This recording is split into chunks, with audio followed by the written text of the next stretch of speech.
जी हाँ, नमस्कार दोस्तों। मैं अपने चैनल तैयारी विद प्रभाकर में आपका स्वागत करते हैं और आज का मेरा टॉपिक है एसएससी एमटीएस का सिलेबस। चूँकि एसएससी एमटीएस का इस बार बहुत ख़ास बात है ये है कि एक बहुत बड़े पैमाने पे वैकेंसी निकाला है, साथ-साथ हवलदार का भी कुछ पोस्ट निकाला है और ये बहुत सारा कैंडिडेट इसको अप्लाई भी किए हैं और बहुत सारा अभी 24 तारीख तक इसका डेट है, 24 फरवरी तक आप अप्लाई कर सकते हैं। जो अप्लाई नहीं किए हैं जाके अभी 2-3 दिन डेट बचा हुआ है, जाके आप अप्लाई कर सकते हैं। सबसे पहले आपको बता देते हैं एसएससी एमटीएस का फुल फॉर्म जो होता है मल्टीटास्किंग आपको स्टाफ होता है, जो कि आपको एक गवर्नमेंट एम्प्लॉय होती हैं और आपको जो गवर्नमेंट ऑफिस होते हैं उसमें जाके उनको काम करना रहता है। बहुत सा मल्टीटास्किंग यानी कि नॉन टेक्निकल काम रहता है, सारा काम उनको करना रहता है।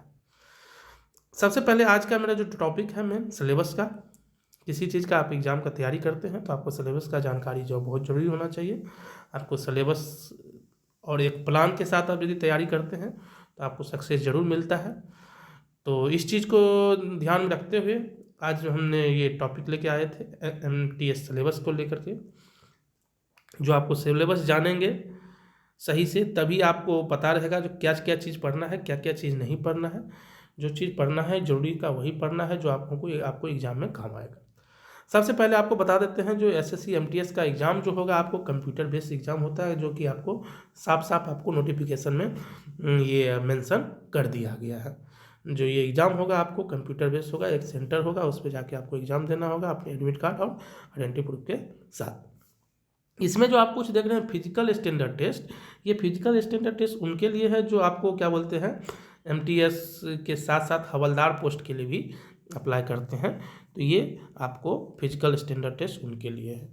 और जो बात करते हैं जो भाषा यानी लैंग्वेज, जो एसएससी एमटीएस में किस लैंग्वेज में इस बार एग्ज़ाम लेने वाला है तो आपको क्लियर नोटिफिकेशन में कर दिया है। जैसे हिंदी है और इंग्लिश है, इसके साथ साथ आपको 13 और रीजनल लैंग्वेज है जैसे असमी, बंगाली, गुजराती, पंजाबी, ये सब आपको तमिल सब ये भाषा है जिसमें आपको क्या बोलते हैं 13 रीजनल लैंग्वेज है जिसमें आप एग्ज़ाम दे सकते हैं। साथ साथ हिंदी देना चाह रहे थे हिंदी में दीजिए, इंग्लिश देना चाहिए तो इंग्लिश में देना चाहिए। और इस बार की खास बात ये है एसएससी एमटीएस साफ साफ कर क्लियर कर दिया है नो रीएवल्यूशन नो रीचेकिंग, यानी कि आपका नोटिफिकेशन में देख रहे हैं एक बार यदि आपका कॉपी चेक हो गया है आप उसके बाद ऑब्जेक्शन भी करेंगे आपको कॉपी रिवोल्यूशन नहीं हो सकता, यानी कि दोबारा चेक नहीं हो सकता है। इससे पहले ये नहीं रहता था जो आपको जैसे आंसर की आने के बाद आपको कुछ क्वेश्चन पे डाउट लगता था जो ये मेरा क्वेश्चन सही है लेकिन एमटीएस की तरफ एसएससी की तरफ से इसको गलत करार दिया गया है। तो इस कंडीशन में आप ऑब्जेक्शन करते थे, ऑब्जेक्शन करने का कुछ फी होता था, फी देने के बाद आप उसको क्या बोलते हैं आपका दोबारा से चेक हो जाता था। लेकिन एमटीएस इस बार एसएससी साफ क्लियर मना कर दिया है अपना नोटिफिकेशन में जो आपको कुछ भी करना है ऑब्जेक्शन का ऑप्शन आपको नहीं दिया जाएगा, यानी कि आपका कॉपी एक बार जो चेक हो गया वही चेक होगा, वही नंबर वैध माना जाएगा, दूसरा नंबर उसमें ऑब्जेक्शन का कोई चांस नहीं है।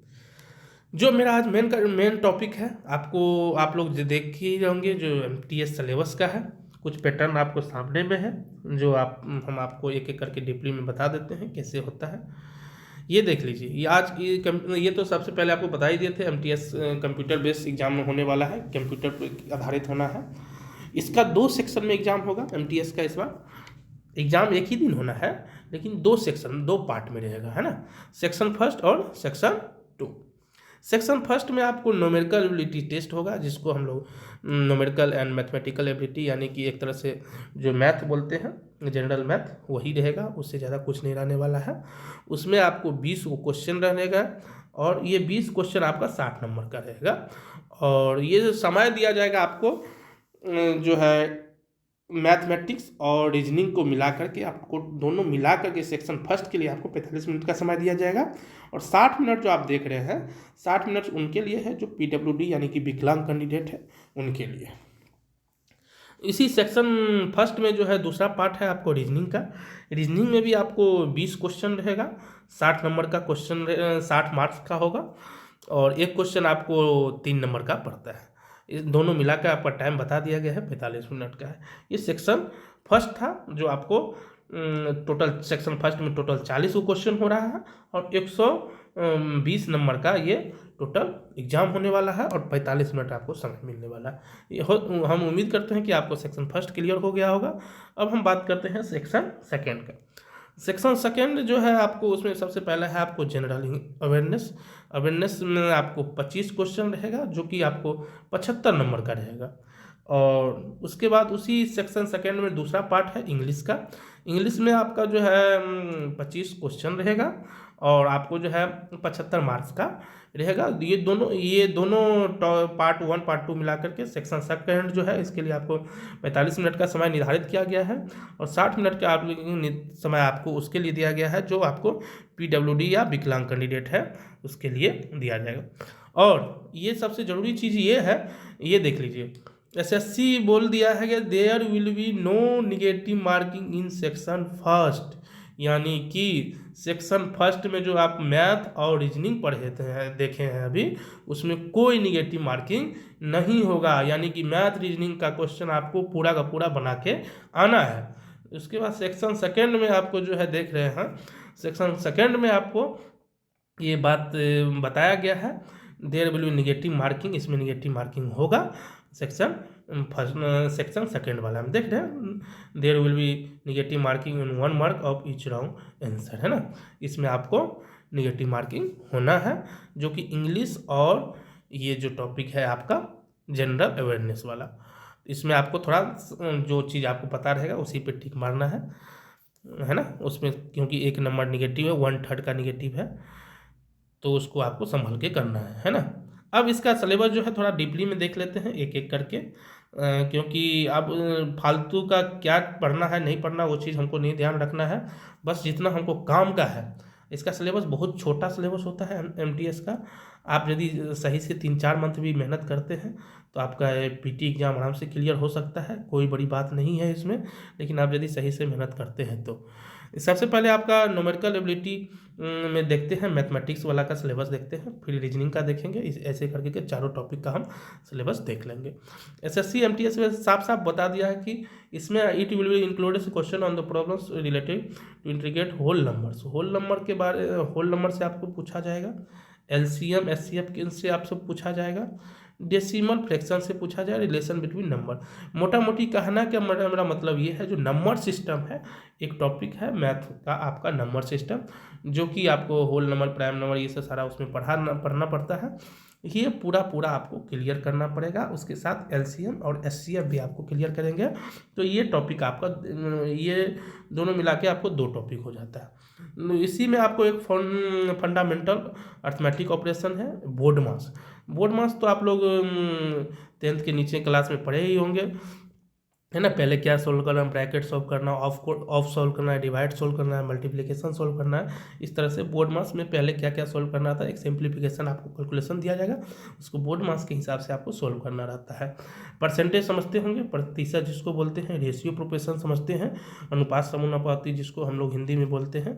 ये सब भी आपको छोटा छोटा टॉपिक है, आपको धीरे धीरे इसका ध्यान रखते हुए इस सारा को आपको कवर करना है। वर्क एंड टाइम यानी कि कार्य और समय, आपको ये एक टॉपिक है जो इतना दिन में ये इतना कार्य कर रहा है तो ये कितना कार्य करेगा, यही चीज़ है टॉपिक, ठीक। और direct and inverse proportion, average जिसको हम लोग औसत बोलते हैं, सिंपल इंटरेस्ट यानी कि सिंपल इंटरेस्ट रहेगा, प्रॉफिट और लॉस रहेगा, डिस्काउंट रहेगा, ये सब। अब कुछ टॉपिक आपको ज्योमेट्री का ये टॉपिक सब है जो कि आपको MTS सिलेबस में इस बार दिया गया है।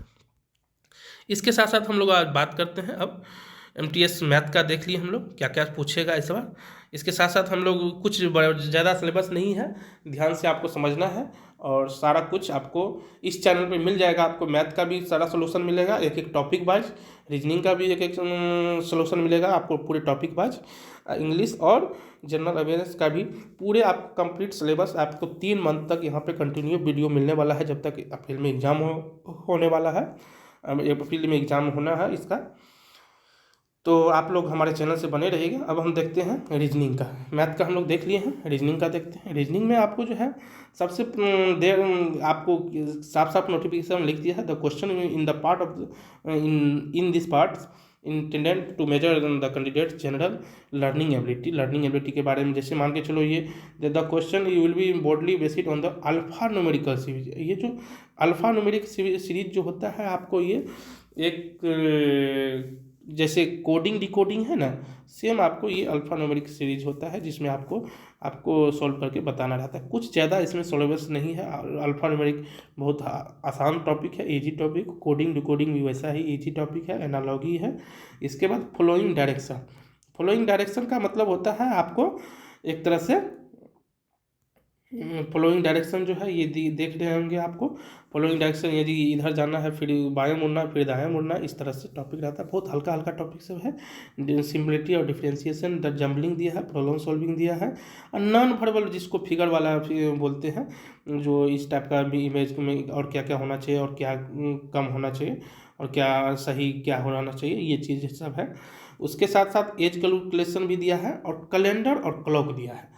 यानी कि जितना छोटा छोटा टॉपिक है इसमें आपको इसमें एमटीएस का सिलेबस में दिया गया है। बहुत अच्छा टॉपिक सिलेबस भी है इसका। आप लोग यदि दिल से मेहनत करते हैं 2 से 3 मंथ भी, तो आपका एग्ज़ाम में है क्वालिफाई होने का चांस बढ़ता है।